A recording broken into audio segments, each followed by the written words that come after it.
Hello नमस्कार दोस्तों, कैसे हैं आप लोग। आशा करते हैं आप लोग अच्छे होंगे। देखिए यूजीसी नेट 2026 भर्ती में दो बड़ा बदलाव किया गया है, जिसके बारे में इस वीडियो में हम बताने वाले हैं।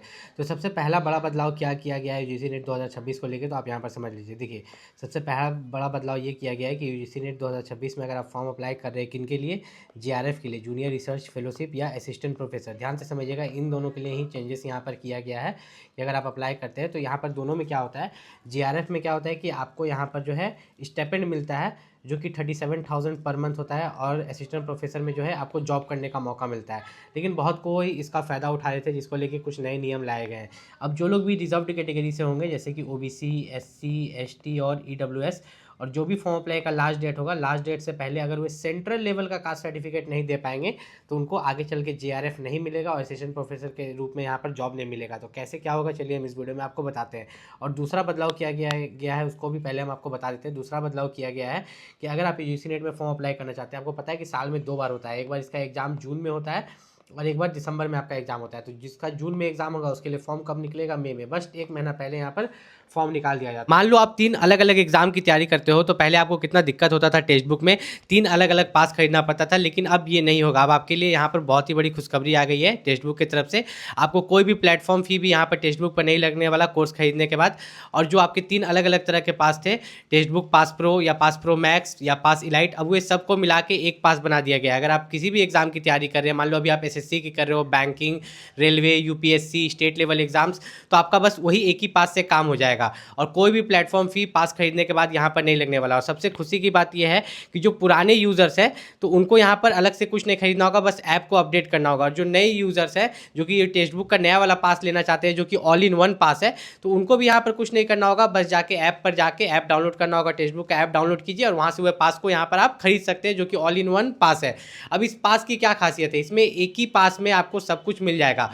आपको प्रीवियस ईयर क्वेश्चन पेपर मिल जाएगा टेक्स्ट बुक का ये पास में, मॉक टेस्ट मिल जाएगा, स्टडी नोट्स मिल जाएगा, फिर जो आपको एआई वाले क्वेश्चन सॉल्व करने वाले होते थे वो सब कुछ मिल जाएगा। और फिर मान लीजिए अभी आप एसएससी की तैयारी कर रहे हो, आपको 2 महीना बाद मन करेगा कि एनटीपीसी का भी फॉर्म भरे, तो उसका भी आप मॉक टेस्ट दे सकते हो, वही एक ही पास के अंदर। तो ये आपके लिए बहुत बेनिफिट होने वाला है।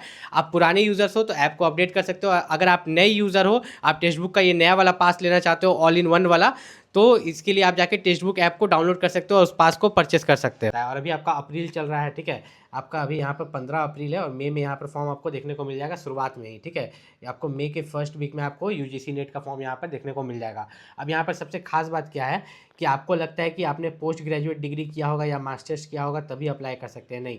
अगर आप ग्रेजुएशन पास है, ध्यान से समझिएगा, अगर आप ग्रेजुएशन को पास कर चुके हैं तो आप यूजीसी नेट का फॉर्म अप्लाई कर सकते हैं। अब इसका तरीका क्या है, दो तरीका है।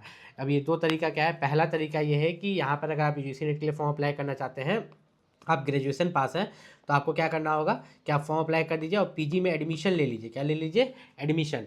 या तो आप पीजी में एडमिशन ले चुके हैं सेमेस्टर 1 में, तब भी आप फॉर्म यहाँ पर अप्लाई कर सकते हैं। अब इससे बेनिफिट क्या होता है, जिस दिन आपका रिजल्ट निकलेगा यूजीसी नेट का, ठीक है, मान लीजिए कि आपका एग्जाम जो है जून में होता है और 15 जुलाई तक आपका रिजल्ट निकल जाता है। तो 15 जुलाई तक अगर आपका रिजल्ट यहाँ पर जारी कर दिया जाता है, तो 15 जुलाई 2026 को रिजल्ट जारी हुआ, यूजीसी नेट का बात करें तो इस दिन से आपको 2 साल का समय मिलेगा। कितना, 2 साल का समय मिलेगा आपको अपना post graduate PG degree complete करने के लिए, जिसको आप मास्टर्स डिग्री भी बोलते हैं। मतलब कि 2026 से 2027, 2027 से 2028, मतलब 15 जुलाई 2028, मतलब ये संभावित डेट बोल रहे हैं। मान लो कि रिजल्ट 20 जुलाई को निकला, तो 20 जुलाई 2026 से लेकर 20 जुलाई 2028 तक का समय आपको यहाँ पर दिया जाएगा। मतलब पूरी 2 साल का समय आपको दिया जाएगा। जिस दिन रिजल्ट निकलेगा उस दिन से आपको अपना मास्टर्स डिग्री कंप्लीट करने के लिए, जो कि काफ़ी अच्छी बात है। अब यहाँ पर जो आपका ओबीसी, एससी, एसटी, ईडब्ल्यूएस को लेकर बताए थे, तो यहाँ पर ध्यान से समझ लीजिए।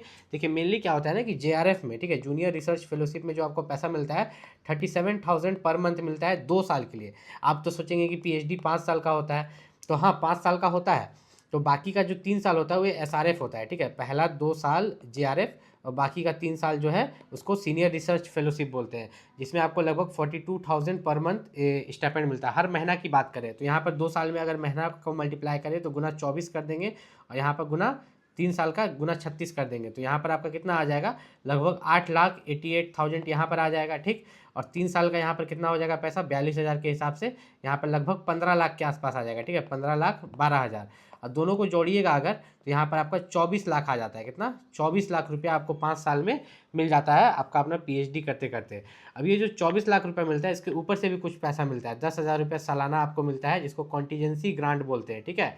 और आपको एचआरए भी मिलता है अलग से, जिसको कि मैं बता ही नहीं रहा हूँ, जैसे कि 37,000 है।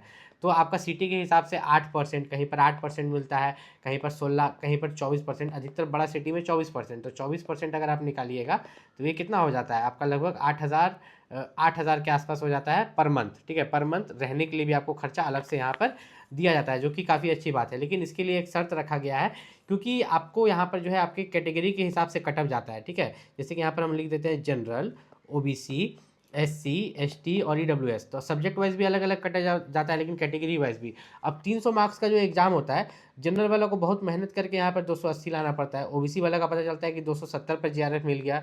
एससी, एसटी, ईडब्ल्यूएस को पता चलता है कि 250 पर ही जीआरएफ मिल गया। तो अरे आपको तो जनरल के मुकाबले कम मार्क्स पर मिल रहा है ना, कहाँ जनरल वाला को 280 पर मिल रहा है और आपको 270 या 250 पर ही मिल रहा है। तो ये जो आपका जो यहाँ पर कास्ट सर्टिफिकेट है सेंट्रल लेवल का, फॉर्म अप्लाई का जो भी लास्ट डेट होगा उससे पहले बना हुआ होना चाहिए। ये चेक होता है। कैसे चेक होता है मैं आपको ये चीज़ आज बता देता हूँ। मान लो कि आपने जीआरएफ निकाल लिया, ठीक है। मान लो कि आपने जूनियर रिसर्च फेलोशिप निकाल लिया, तो आप किसी कॉलेज में जाओगे, ठीक है, पीएचडी एडमिशन के लिए। जब वहाँ पीएचडी में एडमिशन कराओगे तो वहाँ का जो है एचओडी होता है, हेड ऑफ डिपार्टमेंट, वहाँ से एक लेटर लिखवा के आपको ईमेल करना रहता है। किसको? यूजीसी को, यूनिवर्सिटी ग्रांट कमीशन को। तो उसके साथ साथ अगर आप रिजर्व कैटेगरी से हैं तो आपको अपना कास्ट सर्टिफिकेट भी करना पड़ता है। तो कास्ट सर्टिफिकेट बनवाने में क्या है, देखिए यहाँ पर नियम दो तीन तरह का नियम है, सबके लिए अलग अलग नियम है, ठीक है। ओबीसी, एससी, एसटी और ईडब्ल्यूएस के लिए, जो इस वीडियो में आगे चल के आपको बताएंगे। सबसे पहले यहाँ पर बात करते हैं, आपका जो एग्जाम होता है उसमें 2 पेपर होता है, पेपर 1, पेपर 2। इसको पार्ट 1, पार्ट 2 भी आप बोल सकते हैं। पेपर 1 में 50 क्वेश्चन रहता है, जो सबके लिए कॉमन रहता है, ठीक है। जो लोग भी यूजीसी नेट का एग्जाम देंगे, ये 50 क्वेश्चन सबके लिए कॉमन रहेगा, जिसमें आपको यहाँ पर रीजनिंग एबिलिटी से क्वेश्चन आएगा, रीडिंग कॉम्प्रिहेंशन से, डाइवर्जेंट थिंकिंग से, जनरल अवेयरनेस से। तो आप यहाँ पर ध्यान से देखिए, एक तरह से यहाँ पर समझिए तो एक रीजनिंग से क्वेश्चन हो गया, रीडिंग कॉम्प्रिहेंशन मतलब इंग्लिश से हो गया, डाइवर्जेंट थिंकिंग जो हो गया ये भी एक तरह से रीजनिंग ही हो गया, और जो आपका जनरल अवेयरनेस हो गया इसमें जीके यूके पूछ लेगा, ठीक।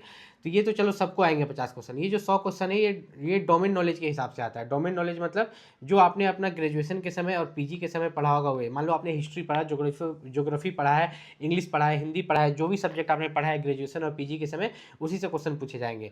अब यही बनाता है आपका मेरिट, ठीक है। इसमें आप क्वालिफाइंग मिला लेंगे तो चलेगा, इसी से आपका मेरिट बनता है, क्योंकि इसमें 100 क्वेश्चन है, 200 मार्क्स है। तो जितना ज़्यादा मार्क्स लाएंगे उतना ज़्यादा सिलेक्शन के यहाँ पर चांसेस होने वाले हैं। और आप ला सकते हो, आप यहाँ पर चाहो तो टोटल 150 क्वेश्चन होते हैं, तो 150 क्वेश्चन में पूरा 150 बना सकते हो, गुना 2 यहाँ पर 300 मार्क्स होता है, क्योंकि इसमें कोई नेगेटिव मार्किंग नहीं होता। होता क्या है ना कि पूरा 150 क्वेश्चन में अगर आप पूरा 150 क्वेश्चन बना देते हैं, अगर 50 क्वेश्चन गलत भी हो जाता है तो 50 क्वेश्चन का मार्क्स नहीं कटेगा, 100 गुना 2, 200 मार्क्स आपको पूरा पूरी यहाँ पर मिल जाएगा।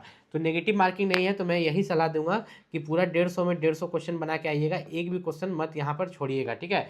आपको पूरा यहाँ पर बेनिफिट होगा। अगर आप यहाँ पर मान लीजिए 5 क्वेश्चन भी छोड़ते हैं, 5 क्वेश्चन तुक्का लगा दीजिएगा, सही हो जाएगा, तो आपका तो मार्क्स बढ़ जाएगा ना। तो यहाँ पर since there is no negative marking, आपको खुद ये बोलता है कि आपको हर एक यहाँ पर जितना भी ऑप्शन है सभी अटेम्प्ट करके यहाँ पर आना है। एलिजिबिलिटी यहाँ पर जो बोला जाता है कि अगर आप यहाँ पर मास्टर्स डिग्री किए हैं या आप अपियरिंग भी हैं, ठीक है, अपियरिंग भी हैं, तब भी आप फॉर्म अप्लाई कर सकते हैं। मतलब अगर आप सेमेस्टर 1 में हैं तब भी आप फॉर्म अप्लाई कर सकते हैं, एडमिशन लेने वाले हैं तब भी, क्योंकि जिस दिन यूजीसी नेट का रिजल्ट निकलता है उस दिन से लेकर आपको 2 साल का समय मिलता है। अब देखिए, अगर आप जनरल ईडब्ल्यूएस कैटेगरी से हैं तो आपको 55% मार्क्स पोस्ट ग्रेजुएट डिग्री में होना चाहिए, भले आप बाद में पास करें लेकिन 55% मार्क्स होना चाहिए। और एससी, एसटी, ओबीसी से हैं तो 50%, कितना? 50% मार्क्स आपका यहाँ पर होना चाहिए। अब यहाँ पर थोड़ा सा हम लोग नीचे चले तो इन्होंने दिया है कि मिनिमम क्वालिफाइंग मार्क्स, ठीक है, जो कि आपका 40% आपको तो लाना ही है दोनों सब्जेक्ट में, ठीक है। 40% आपको यहाँ पर लाना है एग्रीगेट में। अब यहाँ पर अगर बात करें तो असिस्टेंट प्रोफेसर के लिए आपका जो है यहाँ पर कोई भी एज लिमिट नहीं है, पीएचडी एडमिशन के लिए कोई भी एज लिमिट नहीं है। होता क्या है ना कि जब आप यूजीसी नेट में फॉर्म अप्लाई करते हैं 3 चीज़ पूछता है। एक आपका होता है जेआरएफ, ठीक है, दूसरा आपका यहाँ पर होता है असिस्टेंट प्रोफेसर, और तीसरा होता है कि सिर्फ पीएचडी में एडमिशन चाहिए। तो तीनों आप प्रेफरेंस में दे दीजिएगा, कोई ना कोई तो आपको यहाँ पर मिल जाएगा ना। अब यहाँ पर जो है जेआरएफ के लिए एज लिमिट होता है कि 30 साल से ज़्यादा आपका उम्र नहीं होना चाहिए, अगर आप जनरल कैटेगरी से हैं या ईडब्ल्यूएस, ठीक है। लेकिन अगर आप रिजर्व कैटेगरी से आते हैं जैसे कि ओबीसी, एससी, एसटी, तो आपको 5 साल का छूट मिलता है। मतलब जेआरएफ के लिए 35 साल तक आप लोग अप्लाई कर सकते हैं। अगर आप रिजर्व कैटेगरी से हैं, जनरल कैटेगरी से हैं तो 30 साल तक आप यहाँ पर अप्लाई कर सकते हैं। अब कितना कटअप जाता है देखिए, यहाँ पर अगर बात करें, जैसे ये जेआरएफ मैंने लिख दिया, यहाँ पर आपका हो गया असिस्टेंट प्रोफेसर, ठीक है। असिस्टेंट प्रोफेसर का कितना कटअप जाएगा, और यहाँ पर सिर्फ पीएचडी एडमिशन के लिए। तो सब्जेक्ट वाइज अलग अलग कटअप जाता है। जैसे कि यहाँ पर अगर हम देखें 2 सब्जेक्ट बांट देते हैं, हिस्ट्री और ज्योग्राफी, ठीक। हिस्ट्री और ज्योग्राफी मैंने बांट दिया। टोटल 300 मार्क्स का एग्जाम है। तो 300 में से पता चला कि हिस्ट्री का जीआरएफ का 280 गया, असिस्टेंट प्रोफेसर का यहाँ पर 260 गया, और पीएचडी एडमिशन का जो है यहाँ पर 220 गया। ठीक, वहीं पर जीआरएफ का यहाँ पर ज्योग्राफी में अगर देखें तो यहाँ पर 270 गया है, असिस्टेंट प्रोफेसर का जो है 250 गया है, और पीएचडी एडमिशन का जो है 200 गया है। तो आप देखते होंगे कि घटते क्रम में जाता है। ठीक है, ये घटते जाता है, इससे इससे ये कम हो जाता है। ठीक है, पहले नंबर पर जीआरएफ रहता है कट ऑफ में, दूसरे नंबर पर असिस्टेंट प्रोफेसर, और तीसरे नंबर पर पीएचडी। और ये जो मैंने हिस्ट्री और ज्योग्राफी के मार्क्स बताई, ये एक अंदाज में आपको दे रहा हूँ कि हर सब्जेक्ट का अलग अलग जाता है, और यहाँ पर घटते क्रम में जाता है। सबसे ज़्यादा जीआरएफ के लिए कट ऑफ जाता है। ठीक है, टॉप बच्चों को यहाँ पर चुना जाता है। तो यहाँ पर आपको जम के मेहनत करना है। मेन होता है डोमेन नॉलेज। अब होता है क्या है कि मान लो कि हिस्ट्री सब्जेक्ट है, कोई भी सब्जेक्ट आपका है, जो भी सब्जेक्ट है, तो अगर वो सब्जेक्ट आपने अपने ग्रेजुएशन के समय और अपने पीजी के समय बहुत अच्छे से पढ़ाई किया होगा तो आप आराम से एग्जाम निकाल लेंगे। लेकिन अगर आपने सिर्फ गेस्ट पेपर पढ़ के एग्जाम दिया होगा तो अभी आपको पूरा बुक पढ़ना होगा, क्योंकि ऑब्जेक्टिव क्वेश्चन का मतलब ये होता है कि आपको डिटेल में आना चाहिए। क्या आना चाहिए? डिटेल में। यहाँ पर सब कुछ आपको यहाँ पर आना चाहिए। अभी जो यूजीसी नेट का जो ये एग्ज़ाम है, तो बहुत बच्चे का डाउट अभी भी होगा कि अगर हम ग्रेजुएशन पास कर चुके हैं, पीजी में एडमिशन नहीं भी लिए हैं, तो क्या हम अप्लाई कर सकते हैं? हाँ बिल्कुल, आप अप्लाई कर दीजिएगा और इधर पीजी में एडमिशन का तैयारी कीजिए। कहीं भी पीजी में एडमिशन ले लीजिए सेम 1 में, ताकि वो शुरू तो हो जाए कम से कम। ठीक है, इस चीज़ का यहाँ पर खास ख्याल रखिएगा। अब थोड़ा सा अगर हम लोग नीचे चले तो यहाँ पर आप लोग बोलते होंगे कास्ट सर्टिफिकेट क्यों मांगता है? क्योंकि आपके लिए सीट्स रिजर्व्ड रहता है। 15% सीट एससी के लिए, 7.5% एसटी के लिए, 27% ओबीसी के लिए, 10% यहाँ पर ईडब्ल्यूएस के लिए। ठीक है, तो यहाँ पर सीट्स जो आपके रिजर्व्ड रहते हैं तो आपसे कास्ट सर्टिफिकेट तो मांगा ही जाएगा। ठीक है, ऊपर से आपका कटअप भी कम जाता है कैटेगरी के हिसाब से, इस कारण से मांगा जाता है। अभी यूजीसी नेट में यहाँ पर बात करें बुक के बारे में, तो देखिए पेपर 1 के लिए जो बुक होगा, ठीक है, पार्ट 1 बोल लीजिए, या बहुत कोई पेपर 1 बोलते हैं, जिसमें 50 क्वेश्चन रहते हैं, तो इसके लिए जो बुक होगा उसका लिंक मैं इस वीडियो के डिस्क्रिप्शन में दे दूंगा, जो सबके लिए कॉमन रहेगा, ये सबको खरीदना है। ठीक, अब आता है पेपर 2। तो जो पेपर 2 के लिए बुक होगा ये सबका अलग अलग होगा। जिसका हिस्ट्री होगा तो वो बोलेगा यूजीसी नेट पेपर 2 हिस्ट्री का बुक चाहिए। तो हम सभी का लिंक वीडियो के डिस्क्रिप्शन में डाल देंगे। इस वीडियो के डिस्क्रिप्शन में आपको जो है लिंक दिखेगा। ठीक है, तो आप वहाँ से परचेस कर सकते हैं इन बुक्स को। और साथ ही साथ यहाँ पर अगर हम बता दें कि यूजीसी नेट की अगर आप तैयारी कर रहे हैं तो यूजीसी नेट में आपको सबसे ज़्यादा फोकस जो करना है, किस चीज़ पर फोकस करना है आपको? प्रीवियस ईयर क्वेश्चन पेपर पर ज़्यादा से ज़्यादा